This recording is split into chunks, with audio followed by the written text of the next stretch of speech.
I do have a question about the digital forensic evidence. We really haven't seen a whole lot of this. We heard the mention of what was from the ex-wife, but we don't have any experts on the stand here to really verify it. We don't have anybody verifying that this was, from the old phone. We don't have anything on what the two of them were communicating about, what she was communicating about with her mother, on text, right? And that's usually a big piece of these cases. I think we were speculating the other week that this case is going to be decided on that, but none of that was even introduced. Why? Yeah.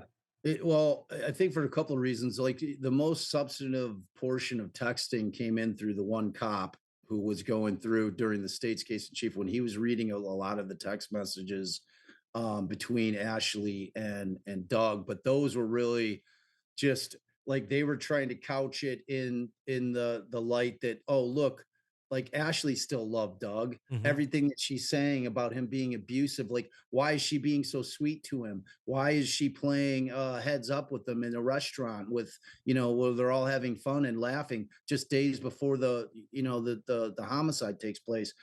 So we see those, but in terms of, I think that there was probably some stipulations to authentications as to the digital forensics in terms of getting them in. So like typically, like I was saying during our live, like if we have text messages we get in or we're trying to get in, we will typically call a representative for whoever the carrier is, even if it's just somebody who works at a local store to come in and say, yes, I'm a representative of this company, and I can authenticate that these are what our messages look like when Hmm. we're sent from the company. So they must have stipulated getting those in, that they're authentic. So the authentication part wasn't an issue.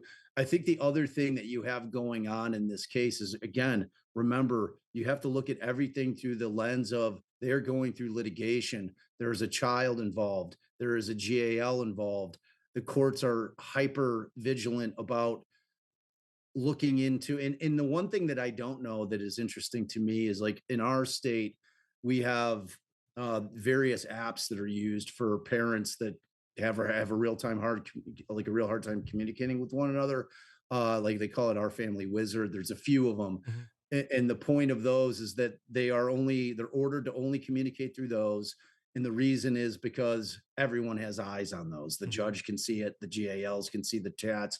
So what that does is that forces people to be on their best behavior in Sure. those chats because you're on the grid. They're Hmm. watching and seeing what you're saying.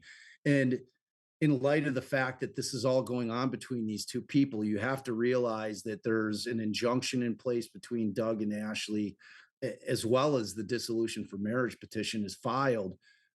They probably weren't saying a lot that would be helpful to figuring out what happened in this case because they were both in that situation where Yeah. they know if they're going to text something that is outrageous one way or the other, that the other person's immediately sending that to their lawyer. Hmm. That's how that game works. Yeah. I mean, anytime I'm in divorce cases, it's like I'm getting like, oh, this is what my ex just sent me, see what it says, or this is what my future ex just sent me, and it's like awful things being said, or it's threatening, I'm not going to let you see the kids, or whatever the case may Sure. be.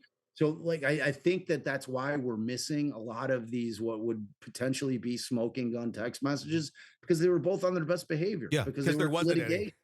Right. Yeah, That's that what I'm guessing. yeah, that would make the most sense. It was kind of surprising that not more of that had come out. But again, if there's nothing to come out, then there's nothing to come out. Right. It's fascinating. We're probably going to end up to the jury here pretty soon. Like I said, by the time someone's watching this, we may already have a verdict. Where do you think it's going to land? Well, it was funny, like I was saying in our chat, like about halfway in, we put up a poll of her direct, and it was very close. Like I said, it was like 52-48. 52 believed her, 48 did not.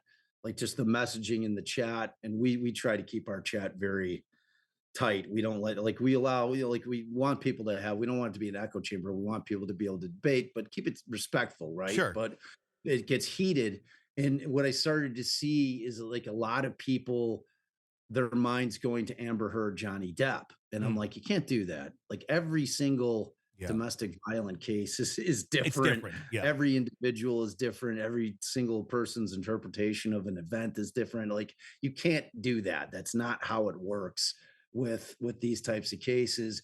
But after the text between Renee and Doug came out, Mhm. we did a second poll, Yeah. and that came back, dude, it skyrocketed. I think it ended up at 73-27 that they believed her. So that's what I'm saying. You Yeah. have to have context. You have to have that context of what was really going on in this relationship. And it's very, very insightful for us to be able to see how Doug was acting with his past wife. All that to say, I wouldn't be surprised if this came back hung. That's what I've been saying the last Yeah. couple of days. I agree. It's been powerful. It's gone far more in her favor than I was expecting. But again, this Yeah. is why we have trials, so this Yes. information can come out and we can fairly judge what the hell happened here, not just what we're hearing before it. We've talked about this with Karen Reed. This is why we don't get into camps beforehand. This is why we Exactly. hear all the evidence.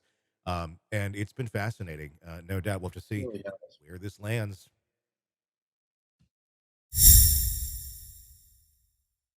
Hey, thanks for checking out the video. Be sure to follow us wherever you download podcasts, and especially Apple Podcasts, where you can get advanced episode and premium content on our premium channel right there. Also, be sure to follow us on social media so you don't miss any breaking updates on the stories that matter to you most. We're on TikTok, X, Instagram, Facebook. Just search Hidden Killers Podcast with Tony Brueski, and you'll find us right there. Again, thanks for watching.